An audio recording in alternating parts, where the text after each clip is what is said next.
팬분들과 이렇게 한번 인사해 볼까요? 주의 이름으로 사랑합니다. 네, 네, 잘 오셨습니다. 축복합니다.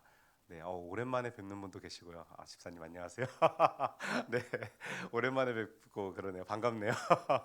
네, 여러분 혹시 회개라는 단어를 딱 들었을 때 어떤 생각이 먼저 드시나요? 회개. 많은 사람들이 회개라는 단어를 딱 들으면요, 먼저 마음이 좀 무거워집니다. 그리고 왠지 혼나야 할 것 같고, 갑자기 내가 저질렀던 죄들이 떠오르기도 하고, 내가 혹시나 짓진 않았을까 하는 걱정으로 그런 죄를 바라보기도 합니다. 그래서 내가 잘못한 게 무엇인지 살펴보게 되는데요. 물론 여러분, 나의 잘못을 구하고 그리고 나의 잘못을 깨닫고 용서를 구하는 것이 회개에 맞습니다. 그런데 성경이 말하는 회개는요, 그 정도에서 그치는 것이 아닙니다. 성경에서 회개는요, 무너진 자리에 머무는 말이 아니라요, 다시 시작하게 하는 말, 그것이 바로 회개인 것입니다. 오늘 본문은요, 그 회개의 출발점에 서 있었던 한 사람, 바로 이 세례 요한의 외침으로 시작하게 되는데요. 방금 제가 읽었지만 우리 함께 마태복음 3장 1절 2절 말씀을 같이 읽어보도록 하겠습니다. 시작.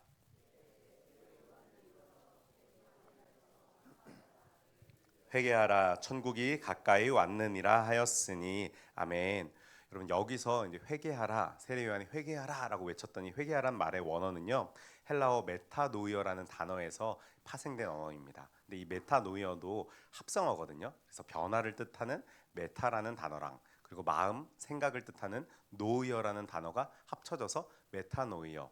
즉, 단순히 잘못을 뉘우친 회개를 넘어서요, 나의 존재의 이유, 삶의 방향, 생각의 근본적인 전환을 의미하는 단어가 바로 이 회개라는 단어라는 것입니다. 그러니까 오늘 본문에서 요한이요, 회개하라라고 외친 진짜 의미는요, 너의 존재 이유, 너의 삶의 방향을 완전히 돌이켜 서라. 잘못된 길에서 돌아서서 나아와라라고 외쳤던 겁니다. 그럼 여러분, 질문이 생기지 않습니까? 지금 내가 가는 방향, 내가 가는 길이 잘못되었다면은 도대체 어느 길로 돌아오라고 말하고 있는 것일까요? 그러면 우리는 2절을 자세히 살펴봐야 되는데요. 2절 말씀 보면요, 여러분, 회개하라 다음 말이 있습니다. 뭐죠? 천국이 가까이 왔느니라. 여러분, 세례 요한은요, 하나님 나라가 우리 가운데 너무나 임박했으니, 가까이 왔으니 잘못된 길에서 돌이켜서 하나님 백성의 삶을 살아내도록 노력해야 합니다라고 사람들에게 외치고 있었던 겁니다. 더 이상 잘못된 길로 가지 말고 여러분들이 돌아오셔야 됩니다. 이제 주님의 나라가 곧 임합니다. 여러분, 세례 요한은 예수님이 오실 것을 알고 있었기 때문이죠. 그래서 사람들에게 이토록 애타게 외쳤던 겁니다. 여러분, 신학자 칼바르트라는 사람은요, 회개에 대해서 이렇게 이야기를 하는데요. 회개는 인간의 종교적 행위가 아니라 하나님의 미래가 우리에게 다가왔다는 신호에 대한 응답이다. 어떤 응답이라고요? 하나님 나라가 우리 가운데 왔다는 신호를 계속 주신대요. 거기에 대해서 우리가 반응하는 것, 하나님 나라가 왔구나 하고 내 삶을 돌이켜서 반응하는 것, 그것이 바로 회개라는 것입니다. 여러분, 그래서 회개는요, 여러분, 끝이 아니라요, 우리의 신앙의 초석이고요, 신앙의 시작이 바로 회개라는 것을 우리는 명심해야 합니다. 여러분, 실제로요, 예수님을 만난 신약의 많은 사람들 보십시오. 예수님 제대로 만난 사람들은 어떻게 합니까? 주여, 나는 죄인이로소이다 라는 고백이 먼저 터져 나옵니다. 다른 고백이 아니라요, 주님을 정말 하나님 나라 주님으로 받아들이지 못한 사람들은 이런 고백을 못 하거든요. 그런데 진짜 예수님을 만난 사람들, 진짜 인격적으로 예수님 앞에 엎드러진 사람들은요, 주여, 나는 죄인이로소이다라고 하나같이 다 이야기합니다. 한번 다 찾아보세요. 진짜 그렇게 고백합니다. 그래서 여러분, 회개가 우리 신앙의 시작이라는 것을 우리는 반드시 기억해야 하는 것입니다. 그런데 여러분, 이 세례 요한이요, 광야에서 설교를 딱 시작할 때요, 정말로 많은 사람들이 그 자리에 모였습니다. 사실 여러분, 광야는 사람들이 모이는 곳입니까, 모이지 않는 곳입니까? 모이는 곳이 아닙니다. 험한 곳이고요, 사람이 살지 않는 곳이 광야입니다. 그런데 이 사람들이요, 세례 요한이란 사람을 보려고 마을에서, 저 먼 예루살렘에서 광야까지 걸어서, 차가 없었겠죠. 물론 좀 돈 있는 사람들은 낙타 타고 왔을지도 모르겠지만, 사실 예루살렘에서 그 광야까지 가는 길은요, 엄청난 산을 하나 넘고 이렇게 내려와야 되거든요. 길이 그렇습니다. 그런데도 이 세례 요한이라는 사람을 보려고 진짜 구름 같은 사람들이 그 자리에 몰렸던 겁니다. 왜 그랬을까요? 왜냐하면은 세례 요한이요, 당시 그 사람들이 느끼기에 정말 훌륭한 선지자라고 생각했던 겁니다. 그 사람들이 그를 어떤 사람이라고 착각했냐면요, 엘리야와 같다라고 생각을 했습니다. 거기에 대한 설명을 4절에서 이렇게 설명을 하고 있는데요, 우리 4절 말씀 같이 한번 읽어볼까요? 시작. 낙타 털옷을 입고 허리에 가죽 띠를 띠고 음식은 메뚜기와 석청이었더라. 아멘. 그러면 요한의 복장이 어떻습니까? 뭘 입었다 그랬죠? 낙타 털옷을 입고 가죽 띠를 맸답니다. 여러분, 이게 무엇을 상징하냐면요, 구약 시대에 엘리야가 이렇게 입고 다녔습니다. 엘리야가요, 낙타 털옷을 입었고요, 가죽 띠를 메고 다녔는데 그것과 동일하게 이 세례 요한이 따라했던 겁니다. 그런데 그것을 따라한 게 뭐 자기 마음이었는지 어쩐지 모르지만 이 모습 자체가요, 당시 종교 지도자들과 굉장히 비교되는 모습이었어요. 당시 종교 지도자들은 정말 겉이 화려한 옷, 비싼 옷, 물론 옷에서 하나님을 상징하는 것들이 있기 때문에 비싼 귀금속을 막 걸기도 합니다, 제사장들이. 그런데 이 사람들은 하나님의 영광을 상징하려고 그 옷을 입은 게 아니라 자기들을 뽐내려고 그 멋진 옷들을 입었던 게 당시 종교 지도자들의 모습이었습니다. 그런데 이와 반대로 세례 요한은 억세고 까칠한 낙타 털옷을 입었기 때문에 회개와 금욕의 메시지를요, 온 몸으로 보여주고 있었던 겁니다. 그리고 음식은 뭘 먹었다고 나와 있나요? 메뚜기와 석청. 이런 메뚜기 먹어보신 적 있으세요? 저도 메뚜기는 못 먹어봤어요. 아직 못 먹어봤는데 우리 어르신들은 먹어보셨던 분이 있을 것 같은데 눈길을 이렇게 외면한 것 같아요. 나 그 정도 오래된 사람 아니야. 약간 이런 느낌으로. 네, 메뚜기를 우리나라도 옛날에 먹었죠. 근데 굉장히 고단백이라고 해요. 근데 어쨌든 메뚜기도 먹고요, 석청이란 걸 먹었다고 해요. 석청이 뭔지 아십니까? 야생꿀입니다. 야생꿀. 제가 중국에 갔을 때 한번 그 석청을, 이게 석청입니다 하고 먹은 적이 있었는데 되게 맛있더라고요. 엄청 달아요. 그래서 요한 살만했던 것 같은데 약간 이런 생각이 문득 들었었는데, 여러분, 이런 모습이요, 광야에서 쉽게 구할 수 있는 음식이었던 겁니다. 이 메뚜기와 석청은요, 그냥 누구나 구할 수 있었던 음식인데, 여러분, 이걸 다른 말로 표현하면 뭐냐면요, 가난한 사람들이 먹었던 음식이라는 겁니다. 그래서 문명 세계와 단절된 채 오직 하나님만 의지하며 살아가겠다라는 것을요, 이 사람은 몸소 직접 보여줬던 사람이 세례 요한이었던 거죠. 여러분, 이러한 모습은요, 당시로서도요, 굉장히 파격적인 모습이었습니다. 여러분, 이런 모습이 오늘날에 어떤 사람들이 진짜 산에 들어가서 진짜 저처럼 머리를 깎고 막 옷도 허름한 옷을 입었는데 돌을 매일 닦으면서 좋은 말을 막 선포한다고 생각해 보십시오. 그 사람 한번 구경하려고도 가지 않겠습니까? 그 사람 이야기 한번 들어보고 싶어서 그 사람이 산속 깊은 데 있다고 하더라도 기자들이 막 몰려가서 찾아가지 않을까요? 그런데 여러분, 놀라운 것은요, 사람들이 그런 신기한 외적 모습 때문에도 많이 모였지만 사람들이 진짜 많이 모이게 된 것은요, 그의 강력한 설교에 있었습니다. 당시 종교 지도자들에게는 들어볼 수 없는 정말로 강력한 하나님의 메시지가 그의 입으로 터져 나왔기 때문에 많은 사람들은 그의 메시지를 듣고 싶어서, 진짜 살아있는 하나님의 말씀을 듣고 싶어서 그 광야의 길로 다 모여들었다라는 것입니다. 그런데 여러분, 그런 사람들도 있었던 반면에요, 세례 요한의 설교를 감시하기 위해서 그 자리에 찾아간 사람들도 있었습니다. 어떤 사람이죠? 바로 바리새인과 사두개인이라는 사람들이었습니다. 바리새인은 어떤 사람들인가요? 바리새인, 우리 막 이때 계속 많이 얘기했는데 바리새인은요, 율법 학자입니다. 그죠? 그런데 여러분, 율법 학자인데요, 이 사람들은요, 권력은 없었습니다. 그러니까 뭔가 법을 치리할 권한이나 자기가 어떤 사람이 잘못했다고 해서 감옥에 쳐넣을 권한, 이런 거는 이 사람들에게 없었습니다. 그런데도 많은 사람들로부터 존경을 받았습니다. 왜냐하면 우리 신구약 중간사면서 이런 얘기했던 것 같은데, 로마로부터 압제를 당할 때 비폭력 무저항 운동을 하면서 경건 운동을 실천했던 사람들이 하시딤이라는 사람들이 있었거든요. 근데 이 하시딤의 후예가 바로 바리새인들이었습니다. 그러니까 민족을 대표해서 목에 칼이 들어와도 나 이 하나님을 배신할 수 없다라고 하면서 로마로부터 저항했던 그 사람들, 신앙으로 저항했던 사람들이 이 바리새인들이었습니다. 그런데 그러니까 그렇기 때문에 그 당시에 많은 이스라엘 백성들이요, 이 사람들을 존경했습니다. 바리새인들을 존경했고, 권력이 있는 사람이라고 할지라도 바리새인의 눈치를 볼 수밖에 없었어요. 왜냐하면 이 사람들이 백성의 존경을 받고 있었기 때문에 선동이 가능했거든요. 그리고 여러분, 사두개인은 어떤 사람들입니까? 유대 지역의 실질적인 정치 지도자들이었습니다. 쉽게 얘기해서 제사장 집단들, 대제사장은요, 이 사두개인들에게 속해 있던 사람들입니다. 그래서 실질적으로 권력을 가지고 사람을 감옥에 넣을 수 있는 권한도 있고 그런 능력이 있었던 사람들이 이 사두개인들인데, 이 바리새인과 사두개인들이 세례 요한의 설교를 들으러 광야까지 행차하신 겁니다. 왜 그랬을까요? 정말 그 사람의 설교가 놀라워서? 아니요. 왜 그랬냐면요, 자신들이 가지고 있었던 영향력을 빼앗길까봐 늘 노심초사하고 두려웠던 사람들, 그리고 그 사람 자신의 고난들을 빼앗아가는 사람들을 가차없이 처분했던 사람들이 바리새인과 서기관들이었기 때문에 이들은 그 자리에 세례 요한이 혹시나 이상한 소리는 하지 않을까 감시하러 그 자리에 나아갔던 겁니다. 그럼 그런 그들을 향해서요, 이 세례 요한이 굉장히 강한 말을 하는데요. 우리 마태복음 3장 7절부터 10절까지의 말씀, 조금 길지만 세례 요한이 그들을 향해서 어떻게 얘기했는지 함께 읽어보도록 하겠습니다. 시작.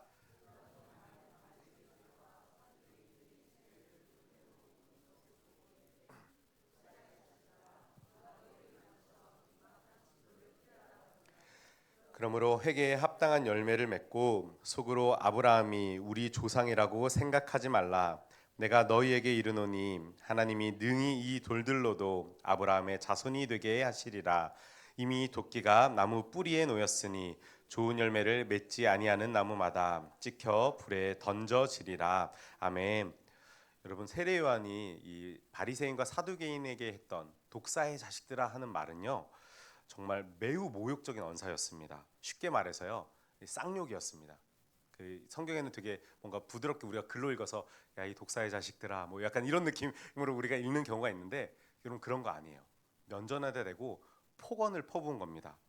여러분, 이 표현이 왜 당시 유대인들에게 강한 비판이고 저주의 언어였냐면요, 우리가 신학적으로 두 가지를 생각해 볼 수 있는데, 첫 번째는요, 이들이 여러분 창세기에서 사탄이 어떤 모습으로 묘사가 되죠? 뱀의 형상으로 묘사가 됩니다. 뱀이 어떤 역할을 하죠? 하와를 꼬셔서 그가 범죄하게 하는 역할을 뱀이 하는 겁니다. 그러니까 여기서 여러분 독사의 자식들아라고 말하는 거는요, 이 사탄의 자식들아라고 말하는 겁니다. 정말 그들에게서는요, 하나님이 아닌 마귀의 뜻을 따르고 있다, 이 표현이 정말로 모욕적일 수밖에 없는 것이죠.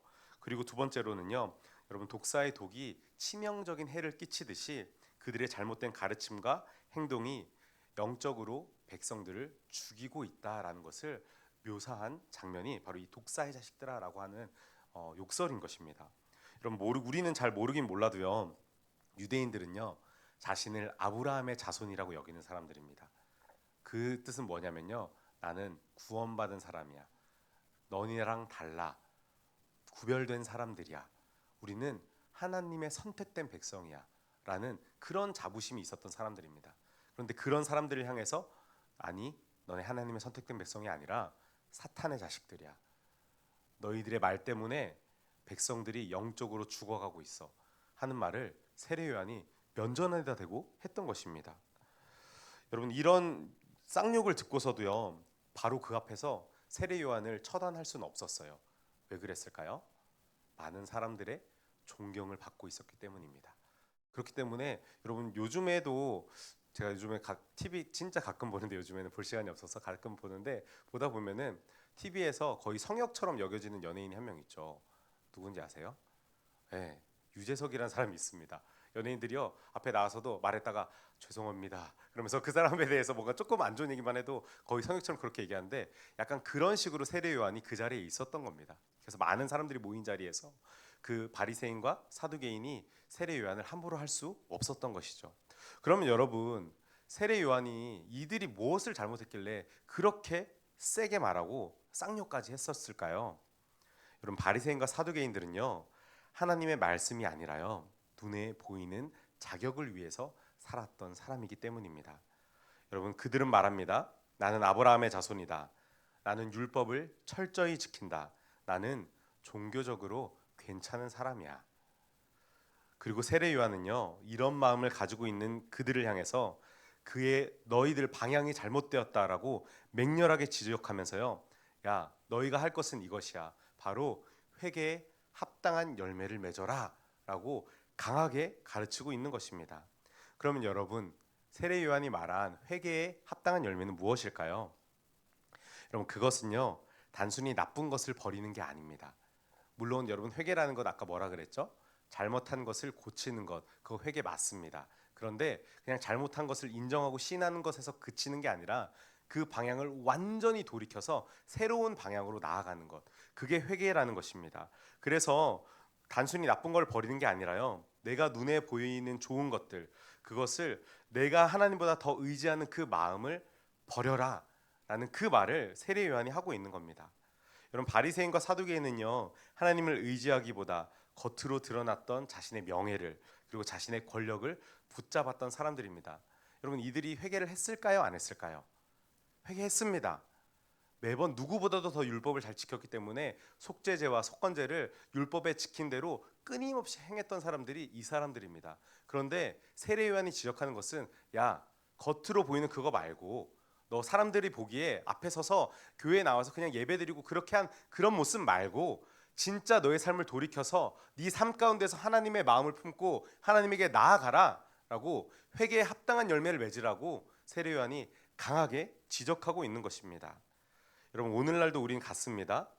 돈이나 권력, 명예, 성적인 섹슈얼리즘 같은 눈에 보이는 좋은 것보다요, 내가 정말 회개에 합당한 열매를 맺은 것은 하나님을 의지하고 그 하나님을 나의 중심에 두는 그 삶으로 내가 돌이켜 나아가는 것입니다. 오늘 오신 여러분, 말뿐인 회개가 아니라요, 회개에 합당한 열매를 맺으시기를 주님의 이름으로 축원합니다.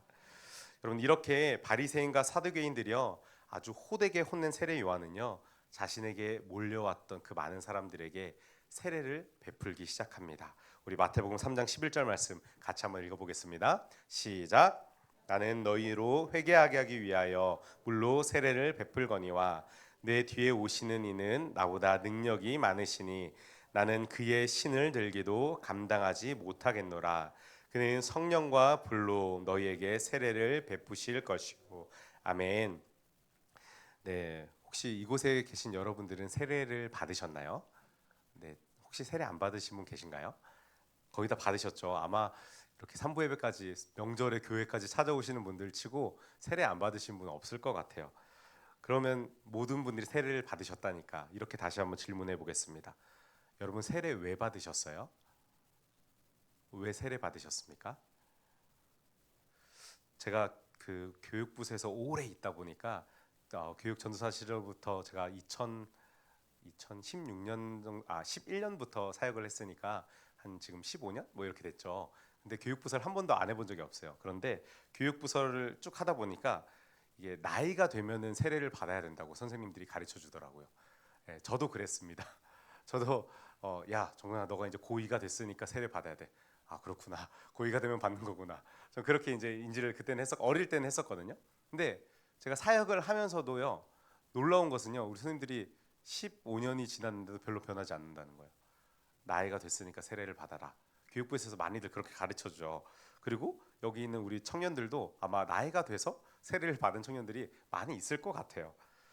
그리고 제가 더 놀라웠던 건 뭐냐면요, 군대에 가면 어떻게 되냐면요, 세례 받으면 초코파이를 줍니다. 교회에서. 예, 갑니다. 초코파이 하나 더 주거든요. 그러니까 요즘엔 잘 모르겠어요. 제가 군인 때는요, 야, 세례 받으면 초코파이도 준대. 근데 초코파이 때문에 흔들릴 정도는 아니었어요. 뭘 하나 더 줬냐면은 이 군번줄에 매일 멋진 십자가를 하나 더 주시더라고요. 그래가지고 야, 저 십자가 갖고 싶다 그래가지고 세례를 이미 받았는데 한 번 더 받는 애들도 있었어요. 한 번 더 받는 애들도 있었고, 심지어 다른 이게 3대 종교가 있거든요. 기독교, 불교, 천주교. 요즘엔 원불교도 있다고 하더라고요. 그런데 제가 군인 때는 3개밖에 없었어요. 불교하고 천주교 있었는데, 그래서 이번 주는 교회에 가서 세례 받고 다음 주는 불교에 가서 법명을 받아오더라고요, 애들이. 그래서 막 햄버거 받아오고, 다음에는 세례명, 천주교에 가서 세례명을 받아와가지고 나 크리스찬이야 이제 그러면서 막 이렇게 말하는 애들이 있었어요. 다 법명도 있고 세례명도 있고 교회에서 세례도 받고 막 이러기도 했었는데, 여러분, 또 모태 신앙인 분들은 어떻습니까? 부모님이 받으라고 하니까 야, 세례 받아야지. 교회 다니는데. 이렇게 말씀 많이 하지 않습니까? 그래서 여러분, 우리가 물론 세례 교육을 받긴 하지만 세례의 의미도 잘 모르는 채 세례를 받는 경우가 얼마나 많은지 모릅니다. 여러분, 세례의 의미를 세례 요한이 이 11절에서 분명하게 말하고 있거든요. 이렇게 말합니다. 너희로 회개하기 위하여 물로 세례를 베풀거니와. 아멘. 어떻게 하기 위해서 세례를 베푼다고요? 회개하게 하기 위해서. 회개하기 위해서 세례를 베푼다는 겁니다. 즉 여러분, 세례에는요 회개의 의미가 들어가 있는 겁니다. 세례는요 하나님이 없는 삶에서 하나님과 함께 걷는 삶으로 옮겨 타는 것. 여러분, 그게 세례입니다. 여러분, 세례 받을 때 머리에 물을 붓죠. 요즘에는 굉장히 약소화돼서 이렇게 물을 뿌리더라고요, 그냥. 그래서 뭐야 그냥 이러면서 세례를 받기도 하는데, 근데 여러분, 원래 세례 어떻게 받는지 아세요? 침수입니다. 제가 사진 하나를 준비했는데 이게 영화 선 오브 갓이라는 영화의 한 장면입니다. 저기서 세례 요한이 예수님을 이렇게 담그는데, 물론 여러분, 제가 이거 문화적으로 좀 비판하는 거긴 하지만 예수님 저렇게 생기지 않았어요. 네, 너무 서양인으로 만들어서 예수님 서양인 아니셨습니다. 어쨌든 그건 다른 얘기고요. 저렇게 물 속에 완전히 담급니다. 그런데 저기는 머리가 떠 있지만 잠깐 뜬 상태가 아니라요, 머리를 물 속으로 쳐박습니다. 그리고 바로 빼줄까요? 아니에요. 머리에 넣고요, 꽤 오랜 시간 있습니다. 몇 초간 있습니다. 그리고 등을 받쳐서 올라옵니다. 저도 이걸 어디서 경험을 했냐면은, 제가 인도에 갔을 때 강에서 진짜 거기는 세례 물을 뜨게 구해서 근처에 저수지에 그냥 들어가 가지고 이렇게 세례하는 모습을 직접 눈으로 본 적이 있었거든요. 그런데 그 물이 더러워도 거기서 세례를 이렇게 하는 겁니다. 여기 의미가 있기 때문입니다, 여러분. 이게 어떤 의미냐면요, 물속에 들어간다라는 것은요 죽음을 의미합니다. 이전에 예수를 모르던 나의 삶, 예수의 길과 다른 길을 걸어갔던 나의 삶을 완전히 죽어버리겠다, 버려버리겠다라는 의미가 거기에 담겨 있는 겁니다. 그리고 다시 꺼내졌을 때 나는 예수로 새 생명을 얻은 사람입니다.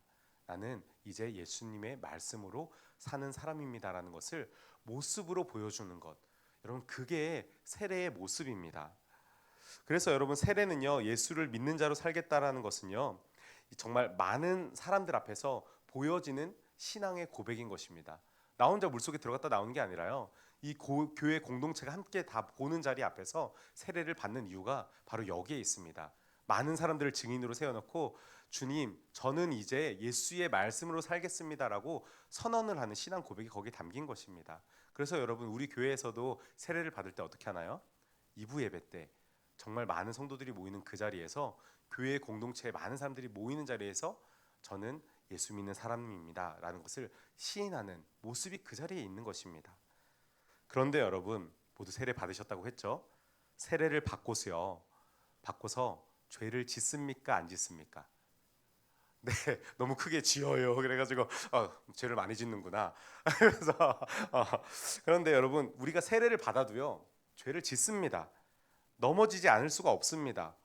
여러분, 예수를 구주로 모셨는데 다시 내가 주인일 때가 있습니다. 근데 있는 정도가 아니라요, 너무 많이 있습니다. 어쩌면 세례받은 그날부터 죄를 지었을지도 몰라요. 여러분, 우리는 회개를 했지만요 또 다시 같은 죄에 넘어질 때가 얼마나 많은지 모릅니다. 그럼 여러분, 우리가 받은 세례는 거짓이 되는 걸까요? 내가 한 신앙 고백은 거짓말입니까? 아니요, 여러분, 그렇진 않습니다. 여러분, 세례는요 나는 이제 완벽한 사람이 되겠습니다라는 고백이 아니라요, 나의 방향을 바꾸겠습니다라는 나의 신앙이 들어간 고백인 것입니다. 여러분, 회개는요 죄를 한 번도 짓지 않는 사람이 되겠습니다라고 말하는 게 아니라요, 죄를 지었을 때 다시 돌아올 줄 아는 사람이 되겠습니다라는 고백이 그 안에 담겨 있는 겁니다. 물론 그렇다고 해서 제가 이런 말을 했다고 해서 다시 돌아가면 돼, 죄를 져도 돼 하면서 오늘부터 가서 죄를 짓는 분이 없기를 바랍니다. 물론 죄가 있는 자리에 은혜가 더 있다고는 하지만, 그걸 알고도 짓는 죄는요 여러분, 그거는 미련한 겁니다. 그러니까 우리가 알면서 짓지 않기를 주의 이름으로 축원합니다. 여러분, 마틴 루터라는 사람이요 자신이 쓴 95개조 반박문 1번에서 이렇게 기록을 하고 있는데요, 우리 주 예수 그리스도께서 회개하라고 하셨을 때 그분은 신자의 전 생애가 회개가 되기를 원하셨다. 이게 1번입니다. 여러분 95개조 반박문이 뭔지 아십니까? 잘못된 카톨릭의 대응에서 여러분 나와 한번 토의해 봅시다 하면서 마틴 루터가 그 성당 문 앞에다가 비텐베르크 성당 문 앞에다가 박은 반박문이 95개조거든요. 그 중에 첫 번째로 루터가 지적한 게 바로 이것입니다. 회개하라고 외쳤을 때 그것은 믿는 사람이 그의 인생 전체가 회개의 삶으로 돌이키는 것, 그것이 하나님께서 원하시는 겁니다 라는 얘기를 루터가 하는 겁니다. 왜냐면 당시 카톨릭이 그러지 않았거든요. 그래서 이렇게 이야기했는데 여러분, 회개는요, 여기서 말하고 싶은 진짜는요, 회개는 한 번의 눈물이 아니라 평생 동안 걸어가야 하는 걸음이다라는 것을 루터가 언급하는 것입니다. 그래서 우리가 또 넘어지고 또 실수하고 또 죄를 짓더라도요, 그때마다 끝났다, 끝나버렸다 이렇게 말하는 게 아니라요, 다시 내 마음을 돌이키는 것입니다. 그것이 회개이고 세례받은 사람이 마땅히 해야 하는 행동이라는 것을 기억하시기 바랍니다. 그런데 여러분, 오늘 세례 요한의 말에서요, 우리가 정말로 눈여겨봐야 할 말씀이 있습니다. 그것이 뭐냐면요, 그 뒤에 나오는 말인데, 나는 물로 세례를 베풀었거니와 내 뒤에 오시는 이는 성령과 불로 너희에게 세례를 베푸실 것이다. 세례 요한이 이렇게 선언합니다. 여러분, 내 뒤에 오시는 이는 누구실까요? 예수님이죠. 여러분, 이 세례 요한이요, 이렇게 얘기하는 겁니다. 요한의 세례는 준비의 세례였지만 예수님의 세례는 변화의 세례이다. 세례 요한은 방향을 돌리라고 외쳤고요, 예수님은 성령과 불로써 그 방향을 걸어갈 힘을 더해 주시는 분이라는 것을 세례 요한이 말하고 있는 것입니다. 이곳에 오신 여러분, 반드시 기억하시기 바랍니다. 회개는요, 우리의 결단이 맞습니다. 우리가 삶을 돌이키기로 한 결심이 맞습니다. 그러나 새로운 삶은요, 성령의 능력으로 가능하다라는 것입니다. 여러분, 우리는요, 우리 스스로를 바꿀 수 없습니다. 우리가 가진 습관도, 우리가 가진 욕망도, 반복되는 죄도 우리의 의지만으로는 오래 가지 못합니다. 그래서 여러분, 회개는요, 나의 결심만으로 끝나서는 안 됩니다. 진정한 회개는 주님, 저는 방향을 돌리겠습니다. 그 길을 걸어갈 힘을 주께서 저에게 부어 주옵소서.